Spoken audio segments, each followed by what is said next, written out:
નમસ્કાર મિત્રો, મારી યુટ્યુબ ચેનલમાં આપનું હાર્દિક સ્વાગત છે. બાળકો, આજે આપણે સામાજિક વિજ્ઞાન ધોરણ 7નો પાઠ 13 જે દ્વિતીય સત્રમાં આવે છે તેનું નામ છે સંસાધનોનું જતન અને સંરક્ષણ. તેનો ભાગ 1 આજે આપણે શીખવાના છીએ. જો તમે હજુ સુધી મારી ચેનલ સબસ્ક્રાઇબ ના કરી હોય તો સબસ્ક્રાઇબ કરો, વિડીયો સારો લાગે તો લાઇક કરો અને બેલ નોટિફિકેશન આઇકોન ઓન કરો, જેથી મારા તમામ વિડીયોની નોટિફિકેશન તમારા મોબાઈલની સ્ક્રીન પર મળતી રહે.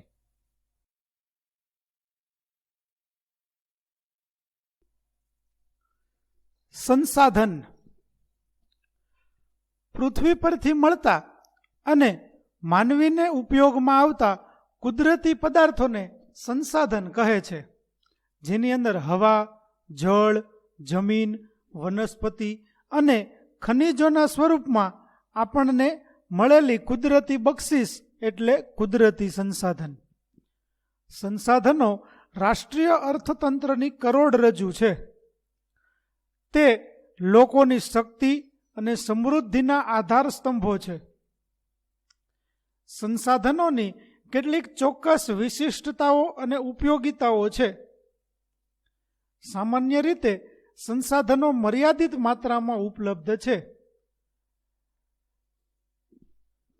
તે સંસાધનોને વધુ ઉપયોગી બનાવવા આપણે વિવિધ તકનીકોનો ઉપયોગ કરવો જોઈએ.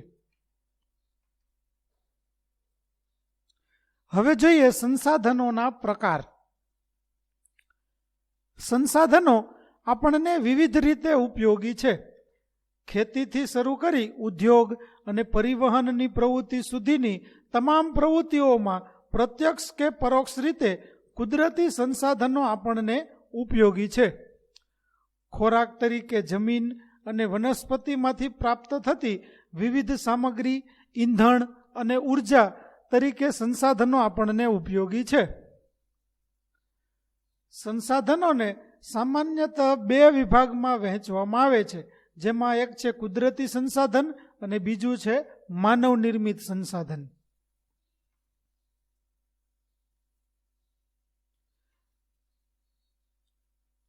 ભૂમિ, જળ, ખનિજો અને જંગલો એ કુદરતી સંસાધનોની અંદર આવે છે, જે કુદરતી રીતે બનેલા છે, જેને આપણે કોઈ બનાવતા નથી.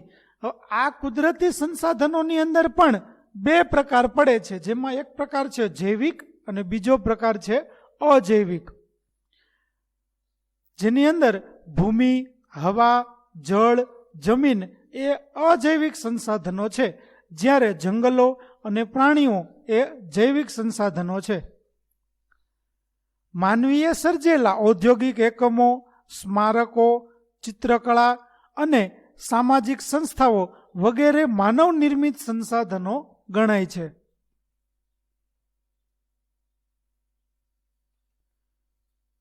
મનુષ્યમાં રહેલા જ્ઞાન, બુદ્ધિ, કૌશલ્ય, સ્વાસ્થ્ય અને અન્ય ગુણોનો સમાવેશ માનવ સંસાધનની અંદર થાય છે. એટલે કે માણસની જે આવડત છે એ માણસની આવડતને પણ એક પ્રકારનું સંસાધન ગણવામાં આવે છે, કારણ કે માણસ દરેક કામ છે પોતાની આવડતથી કરતો હોય છે. એટલા માટે મનુષ્યને પણ એક સંસાધન ગણવામાં આવે છે, જે માનવ સંસાધન કહેવાય.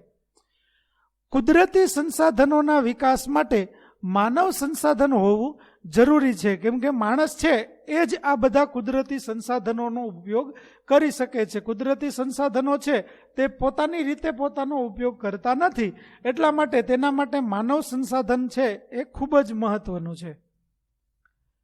કેટલાક એવા સંસાધનો પણ છે જે ચોક્કસ સમયમાં સ્વયં નિર્માણ પામે છે, એટલે કે પોતાની રીતે બને છે.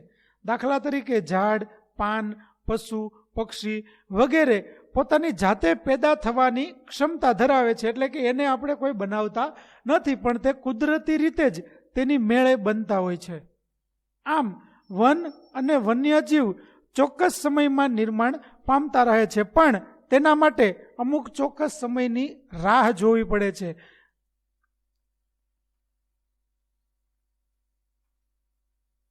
કુદરતી સંસાધનો મર્યાદિત છે, જ્યારે માનવીની જરૂરિયાતો છે એ અમર્યાદિત છે. છેલ્લા કેટલાક વર્ષોથી તકનીકી ક્ષેત્રે થયેલા અસાધારણ વિકાસ અને વસ્તી વિસ્ફોટથી સંસાધનોનો ઉપયોગ ખૂબ વધી ગયો છે.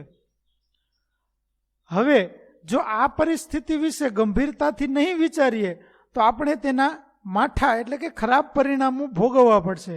એટલે જ ભવિષ્યની પેઢીઓ માટે સંસાધનોનું રક્ષણ કરવું એ આપણી સૌની ફરજ બને છે. સંસાધનોનું રક્ષણ એટલે તો કે સંસાધનોનો વિવેકપૂર્ણ ઉપયોગ. કેટલાક સંસાધનો પોતાની મેળે જ ચોક્કસ સમયમાં હિસ્સાની પૂર્તિ કરે છે, એટલે કે પોતાની મેળે નવા બની જાય છે, એટલે કે અખૂટ હોય છે, જેને નવીનીકરણીય સંસાધનો કહેવાય છે. જેમ કે જંગલો, સૂર્યપ્રકાશ, આ સંસાધનો છે ક્યારેય ખૂટતા નથી. જ્યારે એકવાર વપરાયા પછી પુનઃ ઉપયોગમાં લઈ શકાતા નથી કે બનાવી શકાતા નથી, તેને અનવીનીકરણીય સંસાધનો કહેવામાં આવે છે. જેમ કે પેટ્રોલિયમ, ખનિજ, કોલસો, કુદરતી વાયુ વગેરે. આ સંસાધનો એવા છે જેનો એક વખત ઉપયોગ થયા પછી ફરીથી તે આપણે ઉપયોગમાં લઈ શકતા નથી. હવે જોઈએ સંસાધનમાં કોનો કોનો સમાવેશ થાય છે. તો એમાં સૌપ્રથમ છે ભૂમિ સંસાધન, જંગલ સંસાધન, પ્રાણી એટલે કે વન્યજીવ સંસાધન, જળ સંસાધન, કૃષિ સંસાધન અને ખનિજ સંસાધન. આટલા સંસાધનોનો અભ્યાસ છે આપણે આ એકમની અંદર કરવાનો છે. આ ઉપરાંત માનવી પણ એક સ્વયં સંસાધન છે. સંસાધનોને માલિકી, પુનઃપ્રાપ્યતા, વિતરણ ક્ષેત્રના આધારે પણ વર્ગીકૃત કરવામાં આવે છે. હવે એમાં આપણે સૌપ્રથમ જોઈએ ભૂમિ સંસાધન. તો ભૂમિ સંસાધનની અંદર ભૂમિ એટલે જમીન.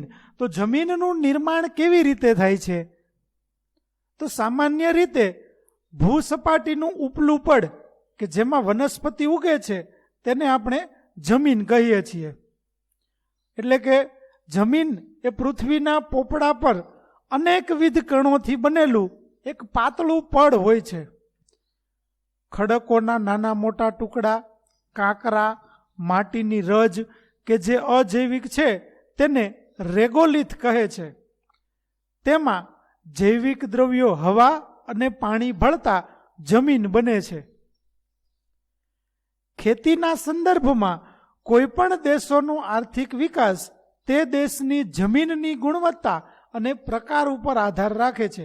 કારણ કે જે દેશની અંદર સારા એવા પ્રમાણમાં ખેતી થતી હોય તે દેશનો આર્થિક વિકાસ છે એ પણ સારો થતો હોય. જો ત્યાંની જમીન છે વધારે ફળદ્રુપ હોય તો ત્યાંના લોકો ખેતીની અંદર સારું ઉત્પાદન લઈ અને વધારે પ્રમાણમાં વિકાસ કરી શકે. એટલા માટે જ ખેતી છે તેને દેશનો આધાર સ્તંભ ગણવામાં આવે છે.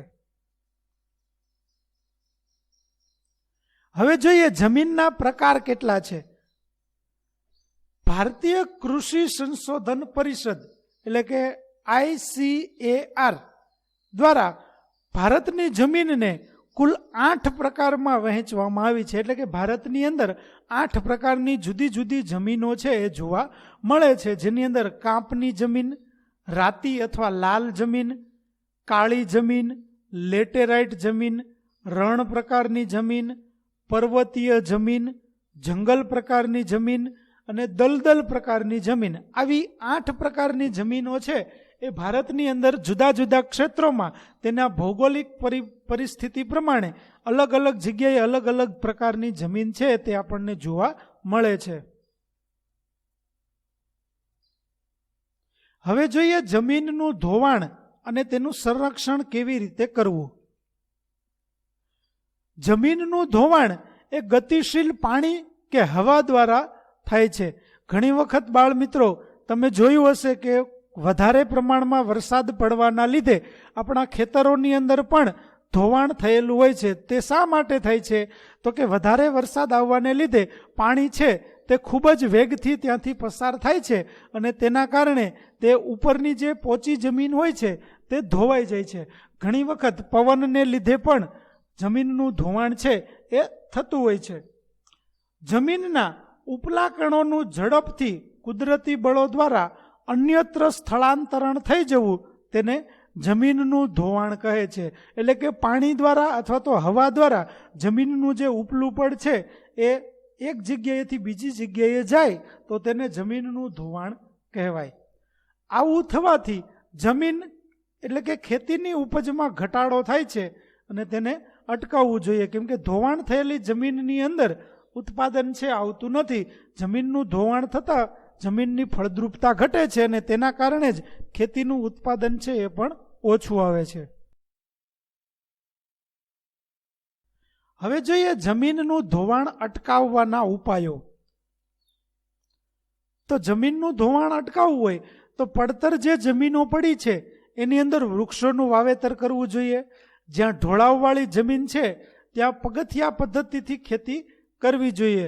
બાળ મિત્રો, જે પર્વતીય વિસ્તારો છે એ ઢોળાવવાળી જમીન કહેવાય. તો આવી પર્વતીય વિસ્તારોની જમીનની અંદર પગથિયા પદ્ધતિથી જો ખેતી કરવામાં આવે તો ત્યાં જમીનનું ધોવાણ છે એ અટકાવી શકાય છે. આડબંધ છે એ બાંધવા જોઈએ. જમીન ઉપર જે ચરાણની પ્રવૃત્તિઓ કરવામાં આવે છે તેને નિયંત્રણમાં લેવી જોઈએ. આ સિવાય પણ આપણા ખેતરની આજુબાજુ ઊંચાઈવાળા પાળા બનાવવા જોઈએ.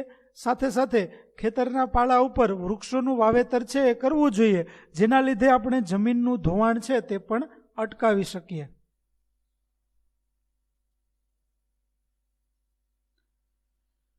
ભૂમિ સંરક્ષણ એટલે જમીનનું ધોવાણ રોકીને જમીનની ગુણવત્તાને જાળવવી. નદીના કોતરો અને પહાડી ઢોળાવો પર વૃક્ષો ઉછેરવા જોઈએ.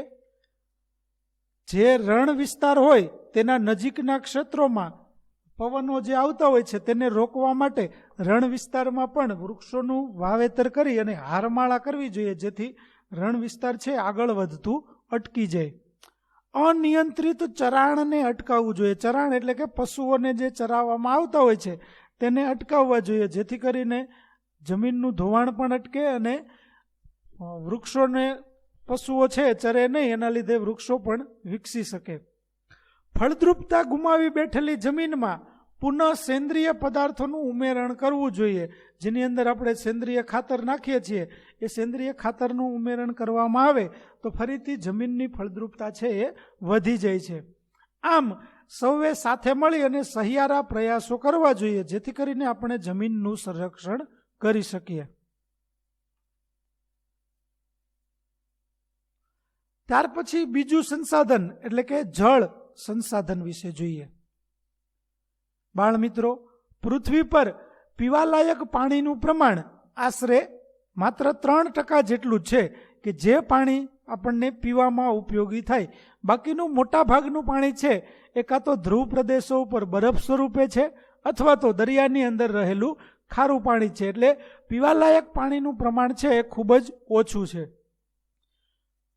પૃથ્વીનો ત્રીજો ભાગ છે એ જળ વિસ્તાર ધરાવે છે. આગળના પાઠમાં આપણે શીખી ગયા છીએ કે મૃદાવરણ છે એટલે કે જમીનનો ભાગ છે 29% છે, જ્યારે પૃથ્વી ઉપર જલાવરણ છે એ 71% ભાગ રોકે છે. એટલે કે 3 ભાગનું પાણી અને 1 ભાગની જમીન છે એ પૃથ્વી ઉપર આવેલી છે. પાણી એ કુદરત દ્વારા મળેલી અણમોલ ભેટ છે, કારણ કે જળ એ જીવનની પ્રાથમિક માનવીની રોજબરોજની પ્રવૃત્તિઓ, ઉદ્યોગો અને ખેતી માટે જળ છે ખૂબ જ ઉપયોગી સ્ત્રોત છે. જળ સંસાધનોમાં મહાસાગરો, ઉપસાગરો, નદીઓ, સરોવરો, ભૂમિગત જળ વગેરેનો સમાવેશ થાય છે. પૃથ્વી પર જળ સંસાધનોનો મુખ્ય સ્ત્રોત વરસાદ છે.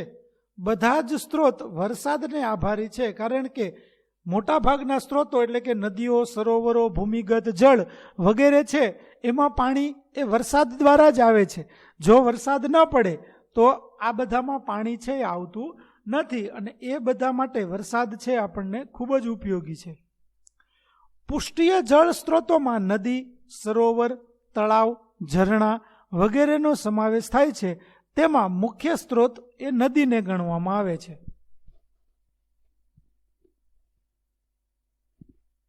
હવે જોઈએ જળ તંગી.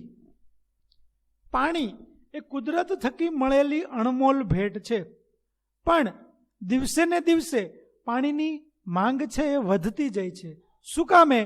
તો કે વધતી જતી વસ્તી માટે અનાજની વધતી માંગ, રોકડિયા પાકો ઉગાડવા, શહેરીકરણ અને ઊંચા જીવન ધોરણના પરિણામે પાણીની માંગ નિરંતર વધતી જાય છે.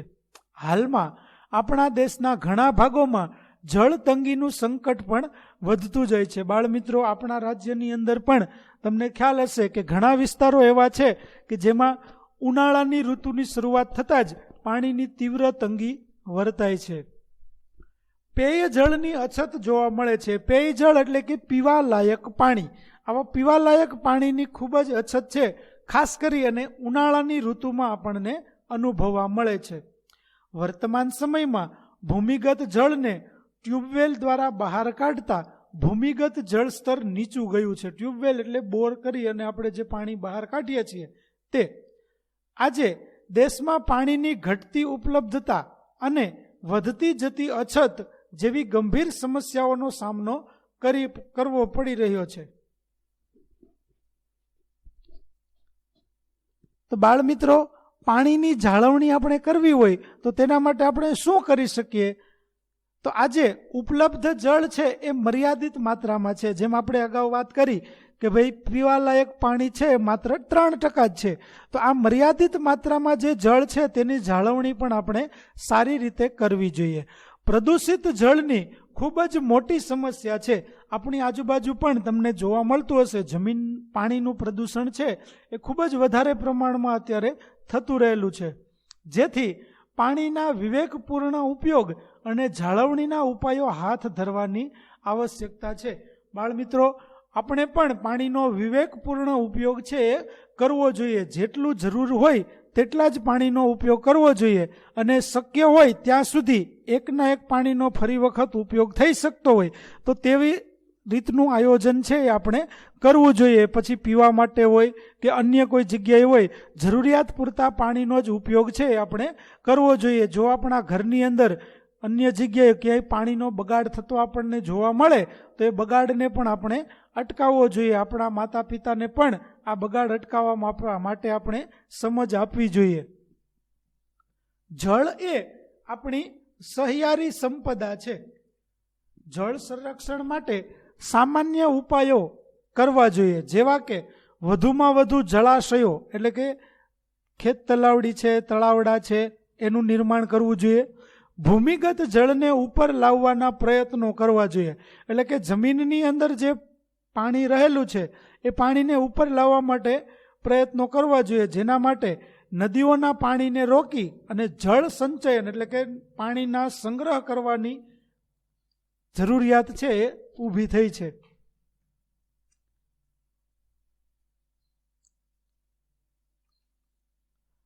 વરસાદી જળને રોકી અને એકઠું કરવાના ઉપાયો પણ કરવા જોઈએ. જેમ કે બંધારા તૈયાર કરવા, જે જગ્યાએ પાણી એકત્રિત થઈ શકતું હોય તેવી જગ્યાએ નદી કે તળાવને આડબંધ બાંધી અને પાણીને રોકી રાખવામાં આવે તો એ પાણી છે જમીનની અંદર ઉતરે અને તેના કારણે ભૂમિગત જળની અંદર વધારો થાય. એ સિવાય ઘરની અંદર જે નકામું પાણી નીકળે છે, વધારાનું જે પાણીનો આપણે ઉપયોગ કરી ચૂક્યા હોઈએ એવા પાણીને શોષ કૂવા બનાવી અને તેની અંદર જવા દેવું જોઈએ, જેથી કરીને ભૂમિગત જળમાં વધારો થાય. ખેત તલાવડી બનાવવી જોઈએ જેથી કરીને પાણીનો સંગ્રહ થઈ શકે અને એ પાણી છે ભૂમિગત જળમાં વધારો કરી શકે. આ સિવાય પણ આપણા કૂવા કે બોરને વરસાદ સમયે આપણે રિચાર્જ કરી અને તેને ભૂમિગત જળની અંદર આપણે વધારો કરી શકીએ. આ સિવાય લોક જાગૃતિ લાવી અને જળ સંરક્ષણમાં લોક ભાગીદારી વધારવી જોઈએ. જે લોકો પાણીનો વધારે બગાડ કરતા હોય તેવા લોકોને આપણે સમજાવવા જોઈએ અને આ રીતે પણ આપણે જળ સંરક્ષણ કરી શકીએ. બાગ બગીચા, શૌચાલયની અંદર વપરાતા પાણીનો કરકસરપૂર્વક ઉપયોગ કરવો જોઈએ. જળાશયો, નદીઓને પ્રદૂષણથી બચાવવા ભૂમિગત જળનો ઉપયોગ કરતા એકમો ઉપર દેખરેખ રાખવી જોઈએ. હવે જોઈએ ત્યાર પછીનું સંસાધન એટલે કે ખનિજ સંસાધન. વર્ષો પહેલા માનવી શિકાર માટે પથ્થરમાંથી બનાવેલા ઓજારોનો ઉપયોગ કરતો હતો. બાળમિત્રો, ધોરણ 6 ની અંદર આપણે આ શીખી ગયા છીએ કે શરૂઆતની અંદર માણસ પાસે કોઈ પણ પ્રકારની ધાતુ ન હતી ત્યારે માણસ છે પથ્થર અને હાડકામાંથી બનાવેલા ઓજારોનો ઉપયોગ કરતો હતો. એટલે કે માનવીનો ખનિજ સાથેનો સંબંધ છે એ ખૂબ જ જૂનો અને ગાઢ છે. માનવ સંસ્કૃતિમાં માનવ વિકાસના તબક્કાઓના નામ એ ખનિજોના નામ પરથી ઓળખાય છે, જેમ કે પાષાણ યુગ, તામ્રયુગ, કાંસ્ય યુગ, લોહયુગ અને હાલનો સમય જે વર્તમાન સમય છે તેને અણુયુગ કહેવામાં આવે છે.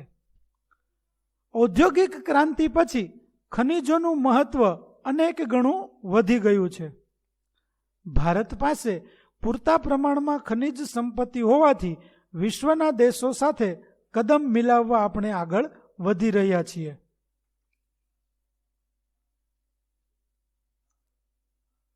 હવે જોઈએ ખનિજ સંરક્ષણ. ઔદ્યોગિક ક્રાંતિ પછી તકનીકી વિકાસ અને વધતી વસ્તીની માંગને કારણે કુદરતી સંસાધનોનો ઉપભોગ ચરમસીમાએ પહોંચ્યો છે, જેથી કેટલાક ખનિજો ખૂટી જવાનો ભય ઊભો થયો છે. ખનિજ સંપત્તિનો આજે ખૂબ મોટા પ્રમાણમાં ઉપયોગ થવા લાગ્યો છે. પેટ્રોલિયમ પદાર્થો જેવા ખનિજ ખૂટી જવાના આરે આવીને ઊભા છે, જેથી ખનિજ સંસાધનોનો ખૂબ કરકસર ભર્યો ઉપયોગ કરવો જોઈએ. તેનું સંરક્ષણ પણ એક પ્રકારની બચત જ છે. ખૂટી પડવાના આરે આવેલા ખનિજોનો વિકલ્પ શોધાય એ પણ જરૂરી છે. બાળમિત્રો, આપણે રોજબરોજના જીવનમાં ખનિજોનો ઘણો બધો ઉપયોગ કરીએ છીએ, જેમાંથી પેટ્રોલ છે, ડીઝલ છે, કેરોસીન છે. આવી ખનિજો છે એ ખૂબ જ મર્યાદિત માત્રામાં છે અને બની શકે કે ભવિષ્યના દિવસોની અંદર આપણને આ ખનિજો ખૂબ જ ઓછા પ્રમાણમાં મળશે. તો હાલના સમયથી જ આપણે તેનું સંરક્ષણ કરીએ અને તેનો મર્યાદિત એટલે કે જરૂરિયાત પૂરતો જ ઉપયોગ છે એ કરવો જોઈએ. બિનજરૂરી ઉપયોગ જો આપણે ટાળશું તો અત્યારની કરેલી બચત છે તે આપણને ભવિષ્યના જીવનની અંદર ઉપયોગી થશે. એટલા માટે આવી ખનિજોનો ઉપયોગ છે તે પણ આપણે મર્યાદિત માત્રામાં અને કરકસરપૂર્વક કરવો જોઈએ. સાથે સાથે આ ખનિજોના વિકલ્પ તરીકે જેનો ઉપયોગ કરી શકાય તેનો પણ આપણે ઉપયોગ કરવો જોઈએ. શક્ય હોય ત્યાં ખનિજોનો પુનઃ ઉપયોગ થઈ શકે તેવી પ્રક્રિયાઓ કરવી જોઈએ. હવે જોઈએ વન્ય જીવ સંસાધન અને વન સંસાધન. માનવનું અસ્તિત્વ અને પ્રગતિ વિવિધ સંસાધનોને આભારી છે. આપણે અગાઉ જે સંસાધનો વિશે જોયું તો તેના ઉપરથી આપણને ખ્યાલ આવે છે કે આ દરેક સંસાધનો છે એ માનવને ઉપયોગી છે અને માનવને ઉપયોગી આ બધા સંસાધનો છે તે આપણા માટે ખૂબ જ ઉપયોગી, આપણા પ્રગતિ અને આપણા વિકાસ માટે ખૂબ જ મહત્વના છે. કુદરત પાસેથી આપણે વિભિન્ન ચીજો મેળવી અને આપણી જરૂરિયાતો પૂર્ણ કરતા રહ્યા છીએ. જેમાં જંગલો છે એ અતિ મહત્વનું સંસાધન છે. સાથે વન્યજીવન પણ નિરાળું અને વૈવિધ્યસભર છે. ભારતીય સંસ્કૃતિમાં પણ વનનું ખૂબ મહત્વ દર્શાવાયું છે. જંગલોનું મહત્વ જોઈએ તો જંગલો તો બાળમિત્રો આપણને અનેક રીતે ઉપયોગી છે. જંગલમાંથી મળતું શાક અને સાલનું લાકડું ઇમારતી લાકડા તરીકે વપરાય છે. ઇમારતી લાકડું એટલે એવું લાકડું કે જે લાકડામાંથી આપણે ફર્નિચર કે અન્ય ઘરને ઉપયોગી ચીજ વસ્તુઓ બનાવતા હોઈએ તેવા લાકડાને ઇમારતી લાકડા તરીકે ઓળખવામાં આવે. તેમાંથી ઘરનું ફર્નિચર વગેરે બનાવવામાં આવે છે. દેવદાર અને ચીડના લાકડામાંથી રમતગમતના સાધનો બને છે. વાંસમાંથી ટોપલા, ટોપલી, કાગળ, રેયોન વગેરે બનાવી શકાય છે. જંગલમાંથી લાખ, ગુંદર, મધ, વિવિધ ઔષધિઓ વગેરે આપણને મળે છે. આ બધું જ જંગલમાં રહેતી પ્રજાને આજીવિકા પૂરી પાડે છે. એટલે કે જંગલની અંદર જે લોકો રહે છે તે લોકો આ બધી વસ્તુઓનો ઉપયોગ કરી અને પોતાની આવક મેળવી અને પોતાનું ગુજરાન ચલાવતા હોય છે.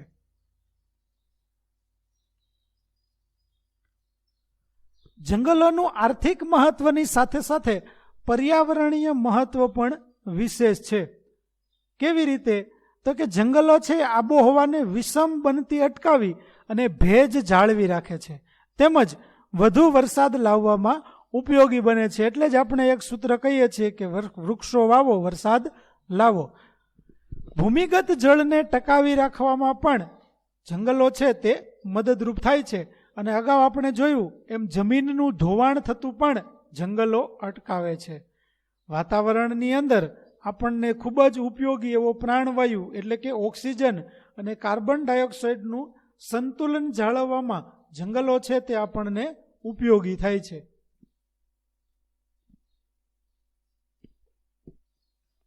ભારતમાં જંગલોનું પ્રમાણ ખૂબ જ ઓછું છે. સૌથી વધુ જંગલો ભારતની અંદર આંદામાન અને નિકોબારના દ્વીપ સમૂહમાં તેમજ મિઝોરમ, મણિપુર, ત્રિપુરા, અરુણાચલ પ્રદેશ જેવા પૂર્વીય રાજ્યોની અંદર છે. ઉત્તર પૂર્વના પર્વતીય ક્ષેત્રોમાં જંગલનું પ્રમાણ 60% પણ વધારે છે. જ્યારે તેની સામે ગુજરાતમાં તેના કુલ ક્ષેત્રના સ્ટેટ ફોરેસ્ટ ડિપાર્ટમેન્ટ 2017-18ના આંકડા પ્રમાણે જોઈએ તો ગુજરાતની અંદર માત્ર ને માત્ર 11.18% જ વિસ્તારની અંદર જંગલો આવેલા છે. રાષ્ટ્રીય વન નીતિ અનુસાર કુલ ભૂમિભાગના એટલે કે જે જમીન છે તેના 33% વિસ્તારોની અંદર જંગલો હોવા જોઈએ. તેની સામે ભારતમાં જંગલોનું પ્રમાણ માત્ર 23% જેટલું જ છે.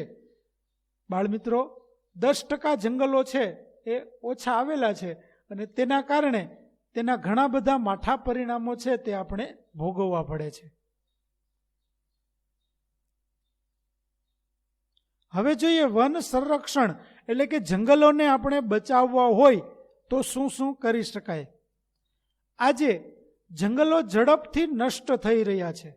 ઘટતા જતા જંગલો એ વિશ્વની સૌથી મોટી સમસ્યા બની ગઈ છે. કારણ કે જંગલો ઘટવાને લીધે ગ્લોબલ વોર્મિંગની સમસ્યા છે તે પણ ઉપસ્થિત થઈ છે. વન ઘટવાના ઘણા કારણો છે. જેમ કે માનવીની જમીન મેળવવા માટેની ભૂખ એટલે કે માણસો છે એ શહેરોના વિકાસ માટે આડેધડ રીતે જંગલોને કાપતા જાય છે અને ત્યાં રહેલી જમીનનો ઉપયોગ મકાનો કે ઉદ્યોગો બનાવવા માટે કરે છે, જેના કારણે જંગલ ઘટે છે. ઉદ્યોગો માટે કાચો માલ મેળવવા, ઇમારતી લાકડું મેળવવા, શહેરીકરણ વગેરેના લીધે જંગલોનું પ્રમાણ છે આજે ખૂબ જ ઘટી રહ્યું છે. જંગલોના આડેધડ વિનાશથી કેટલાક માઠા પરિણામો પર્યાવરણને ભોગવવા પડ્યા છે. જેવા કે પર્યાવરણના પ્રદૂષણની અંદર વધારો થયો છે, વરસાદનું પ્રમાણ ઘટી ગયું છે, દુષ્કાળનું પ્રમાણ વધી ગયું છે, જમીનનું ધોવાણ વધતું જાય છે, નિરાશ્રિત વન્ય પશુઓ અને તેમની સંખ્યા ઘટતી જાય છે. પશુઓનું પ્રમાણ પણ આજે દિવસે ને દિવસે વન સંસાધન ઘટવાના કારણે પશુઓનું પ્રમાણ ઘટતું જાય છે. વૈશ્વિક તાપમાનની અંદર પણ વધારો થયો છે અને જંગલોને લીધે જે કુદરતી સૌંદર્ય બનતું હતું એ પ્રાકૃતિક સૌંદર્ય છે એ પણ નાશ પામે છે. આવા તો ઘણા બધા પરિણામો છે એ આપણે જંગલ સંસાધન ઓછું થવાના કારણે ભોગવવા પડે છે.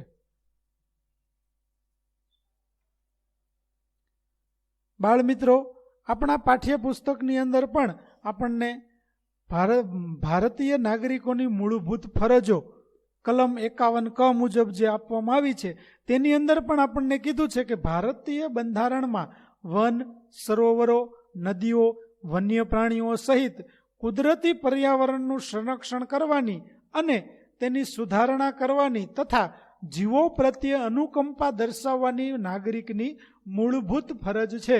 એટલે કે ભારતની અંદર વસતા દરેક નાગરિકની આ ફરજ છે. તેણે આ બધાનું સંરક્ષણ અને સંવર્ધન થાય તેવા પ્રયત્નો કરવા જોઈએ. વન અને વન્યજીવોને કાયદા દ્વારા રક્ષણ પૂરું પાડવામાં આવ્યું છે. તેમાં સજાની પણ જોગવાઈ કરવામાં આવી છે, પણ આ બધાનું સારી રીતે કડકાઈથી અમલ થતો ન હોવાને લીધે આજે આ પરિસ્થિતિ છે એ ઊભી થઈ છે. હવે જોઈએ વન સંરક્ષણ માટે કેટલાક ઉપાયો કે આપણે વન સંરક્ષણ કેવી રીતે કરી શકીએ. તો પર્યાવરણ શિક્ષણ અને પર્યાવરણીય જાગૃતિ લાવવાથી વન સંરક્ષણ કરી શકાશે. એટલે કે લોકોને પ્રકૃતિ પ્રત્યે પ્રેમ ઊભો કરવો પડશે, લોકોને પર્યાવરણની જાગૃતિ લાવવી પડશે. જંગલોનું મહત્વ, વૃક્ષોનું મહત્વ એ જો લોકોને સમજાવવામાં આવે તો વન સંરક્ષણ છે એ આપણે કરી શકીશું. વિવિધ સ્પર્ધાઓ અને પ્રવૃત્તિઓ દ્વારા જંગલોનું મહત્વ છે એ સમજાવવું જોઈએ. જંગલ ખાતાના કાર્યક્ષેત્રને ગુણવત્તાસભર બનાવવું, પડતર જમીનની અંદર વૃક્ષારોપણ કરવું જોઈએ. બાળ મિત્રો, આપણે પણ આપણી ફરજના ભાગરૂપે આપણી પાસે જે ઉપલબ્ધ જગ્યાઓ હોય અથવા તો આપણા ખેતરવાડી કે આજુબાજુમાં ક્યાંય જો પડતર જમીન હોય તો આવી પડતર જમીનની અંદર વૃક્ષારોપણ કરી અને વન સંરક્ષણની અંદર આપણે પણ આપણો બનતો પ્રયત્ન કરવો જોઈએ. શાળાની અંદર પણ ઇકો ક્લબની રચના કરી અને વિવિધ પ્રવૃત્તિઓ કરાવવી જોઈએ. બાળ મિત્રો, તમે પણ તમારી શાળામાં ઇકો ક્લબ મુજબ ઘણી બધી વૃક્ષો ઉછેરવાની પ્રવૃત્તિ કરતા હશો. વૃક્ષારોપણ, વન મહોત્સવ જેવા કાર્યક્રમોને મહત્વ આપવું જોઈએ અને આ દ્વારા વૃક્ષોનું વાવેતર કરવું જોઈએ. સાથે સાથે માત્ર વૃક્ષોનું વાવેતર કરવાથી પૂરું નથી થતું, પણ તેની જાળવણી અને તેનું સંરક્ષણ એ પણ ખૂબ જ મહત્વનું છે. જો આ બધું થશે તો જ એને અર્થ છે. આ માટે ઉજવણીના વિવિધ દિવસો છે એ પણ આપણે ઉજવીએ છીએ. જેવા કે 21મી માર્ચ છે તેને વિશ્વ વન દિવસ તરીકે ઉજવવામાં આવે છે. 4 ઓક્ટોબર છે તેને વન્ય પ્રાણી દિવસ તરીકે ઉજવવામાં આવે છે. 5મી જૂન જે આખા વિશ્વની અંદર વિશ્વ પર્યાવરણ દિન તરીકે ઉજવવામાં આવે છે. જ્યારે 29મી ડિસેમ્બર છે તેને જૈવ વિવિધતા દિવસ તરીકે ઉજવવામાં આવે છે. હવે જોઈએ વન્ય જીવ સંસાધન. ભારતનું વન્ય જીવન વૈવિધ્યસભર છે. વિશ્વના વિવિધ જંતુઓ અને અનેકવિધ પ્રાણીઓની પ્રજાતિ ભારતમાં આવેલી છે. પક્ષીઓ અને માછલાની પ્રજાતિમાં પણ ઘણું વૈવિધ્ય આપણને જોવા મળે છે. સરીસૃપો, સસ્તન વર્ગના અને ઉભયજીવી પ્રાણીઓમાં ભારે વૈવિધ્ય જોવા મળે છે. હવે જોઈએ આપણને આમાં કેવું કેવું વૈવિધ્ય છે. તો જમ્મુ કાશ્મીર અને લદ્દાખમાં કાશ્મીરી મૃગ, જંગલી બકરીઓ વગેરે જોવા મળે છે. ઉત્તરાખંડ, કર્ણાટક, કેરળ, અસમ વગેરે જેવા રાજ્યોની અંદર હાથી જોવા મળે છે.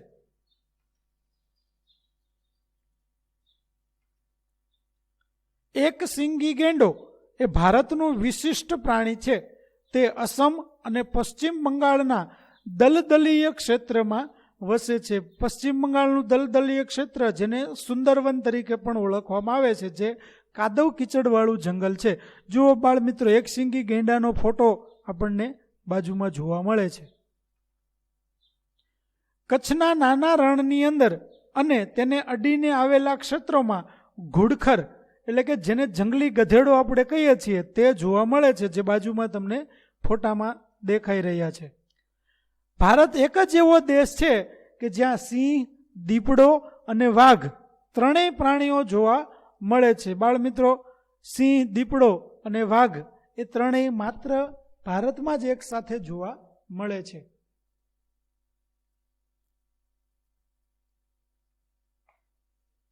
સિંહ એ ગુજરાતના ગીરના જંગલોમાં વસે છે. આપણા ગુજરાતમાં એક જ જગ્યાએ સિંહ છે એ જોવા મળે છે. અન્ય કોઈ જગ્યાએ આપણને ભારતમાં સિંહ જોવા મળતા નથી.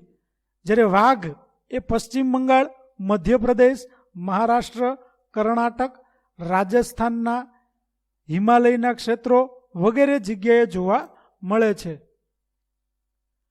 રોયલ બેંગાલ ટાઈગર એટલે કે જેને બંગાળના વાઘ તરીકે આપણે ઓળખીએ છીએ એ વિશ્વની 8 પ્રજાતિઓમાંનો એક છે.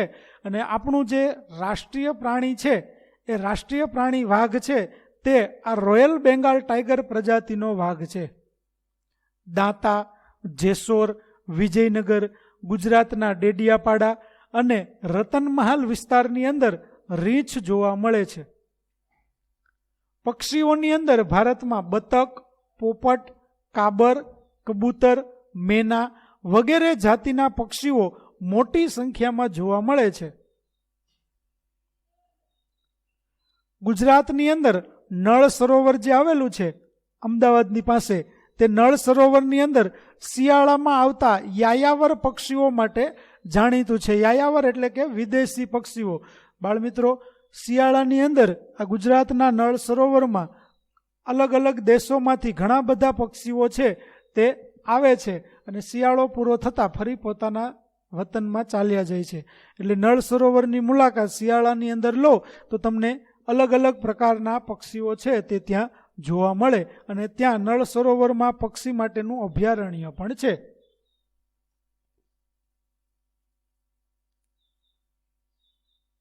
સુરખાબ એ ગુજરાતનું રાજ્ય પક્ષી છે. જુઓ, બાજુમાં આપણને સુરખાબનો ફોટો જોવા મળે છે. ભારતના સાગર કિનારે મેકરલ, ઝીંગા, બુમલા, શાર્ક, ડોલ્ફિન, સાલ્મન વગેરે પ્રજાતિની માછલીઓ જોવા મળે છે. ભારતમાં વિવિધ પ્રકારના હરણ અને સાપની અનેક પ્રજાતિઓ જોવા મળે છે. હિમાલયના શીત વનોમાં લાલ પાંડા જોવા મળે છે. જુઓ બાળ મિત્રો, પાંડા છે તે આપણા માટે એક નવું પ્રાણી છે. તમે ફોટામાં કે ટીવીની અંદર તેને જોયા હશે. તો આ હિમાલયના જે ઠંડા જંગલો આવેલા છે ત્યાં આ પ્રકારના પાંડા છે તે આપણને જોવા મળે છે. હવે જોઈએ લુપ્ત થતું વન્ય જીવન. બાળ મિત્રો, જંગલોના વિનાશને લીધે ઘણા બધા પ્રાણીઓ, પક્ષીઓ છે એ લુપ્ત થવાના આરે છે. લુપ્ત એટલે કે પૃથ્વી ઉપરથી અથવા તો આપણા દેશની અંદરથી એ નામશેષ થવા આવ્યા છે.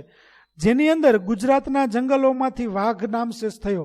એટલે કે ગુજરાતમાં કોઈ પણ જગ્યાએ અત્યારે વાઘ જોવા મળતો નથી. એવી જ રીતે ભારતના જંગલોમાંથી ચિત્તા છે એ લુપ્ત થયેલા છે.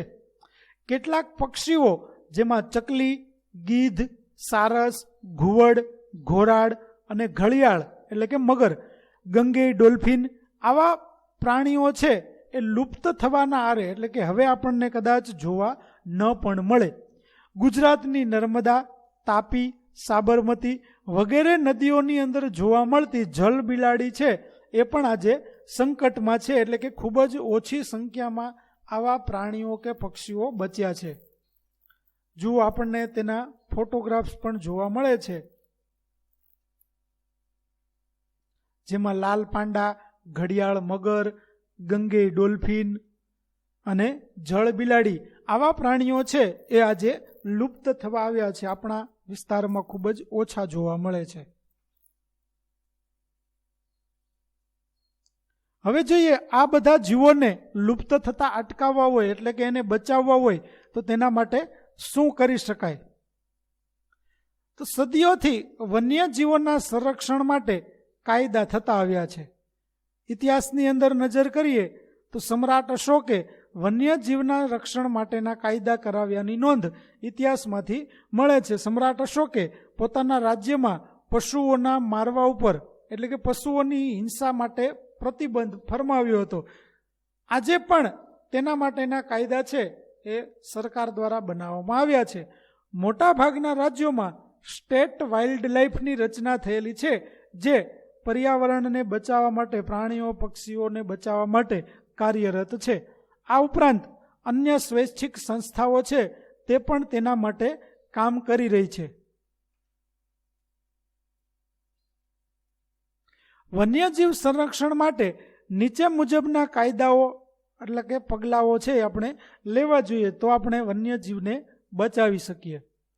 જેવા કે વન્યજીવો ઉપર થતા અત્યાચાર અને શિકારની પ્રવૃત્તિને અટકાવવા કડક અમલ કરાવવો જોઈએ. જે કાયદા બનાવવામાં આવ્યા છે કે જંગલોની અંદર ગેરકાયદેસર રીતે પ્રાણીઓનો કે પક્ષીઓનો જે શિકાર કરવામાં આવે છે તેને અટકાવવો જોઈએ અને જો કોઈ આવું કરતા પકડાય તો તેને કડક સજા કરવી જોઈએ.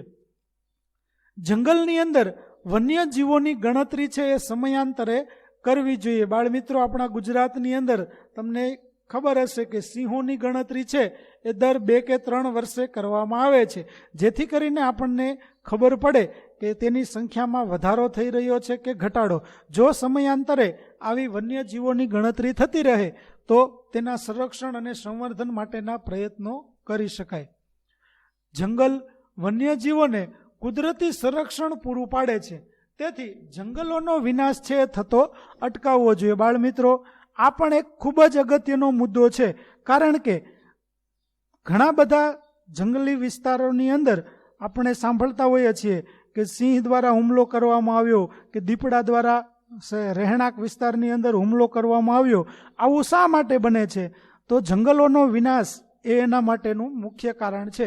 જંગલો છે એ ઓછા થયા તેના કારણે આ પ્રાણીઓ છે એ આપણા રહેણાંક વિસ્તારોની અંદર પ્રવેશે છે. લોકોને વન્યજીવોનું મહત્વ સમજાવી વન્યજીવ સંરક્ષણની સમજ આપવી જોઈએ. ઘણી વખત જંગલોની અંદર આગ લાગતી હોય છે, જે દાવાનળ કહેવાય. તો આવી આગ લાગે તેને ડામવા એટલે કે ઠારવા માટેના પ્રયત્નો છે એ ઝડપથી કરવા જોઈએ, જેથી કરીને વધારે પ્રમાણમાં આગમાં જંગલને બળતું અટકાવી શકાય. જંગલની અંદર રહેતા પ્રાણીઓને તબીબી સારવાર છે એ મળી રહે એવા પ્રયત્નો કરવા જોઈએ, જેથી કરીને કોઈ પણ રોગ કે અન્ય કોઈ બીમારીને લીધે પ્રાણીઓ કે પક્ષીઓના મૃત્યુ ન થાય. વન્યજીવો માટે સંરક્ષિત ક્ષેત્રોનો વિકાસ કરવો જોઈએ, એટલે કે અભયારણ્યો અને રાષ્ટ્રીય ઉદ્યાનો છે એ વધુને વધુ પ્રમાણમાં જો બનાવવામાં આવે તો આવા વિસ્તારોની અંદર વન્યજીવો છે એ મુક્ત રીતે હરીફરી શકે. પ્રચાર અને પ્રસાર માધ્યમો દ્વારા જાગૃતિ લાવવી જોઈએ અને લોકો છે તે પણ તેનું સંરક્ષણ કરતા થાય તેવા પ્રયત્નો કરવા જોઈએ. વન્યજીવ સંદર્ભે વન્યજીવોની જરૂરિયાતો જેવી કે પાણી, ખોરાક, કુદરતી આવાસ એ પૂરતા પ્રમાણમાં મળે તેવી વ્યવસ્થા છે એ ગોઠવવી જોઈએ, જેથી કરીને આ પ્રાણીઓને કે પક્ષીઓને આપણે બચાવી શકીએ. બાળમિત્રો, અહીં આ પાઠનો ભાગ 1 છે એ પૂરો થાય છે. ભાગ 2 માટે આ વિડીયોના ડિસ્ક્રિપ્શનની અંદર તમને તેની લિંક જોવા મળશે. તેના દ્વારા તમે આગળનો પાઠ છે તે જોઈ શકશો. વિડીયો જોવા બદલ આપનો ખૂબ ખૂબ આભાર.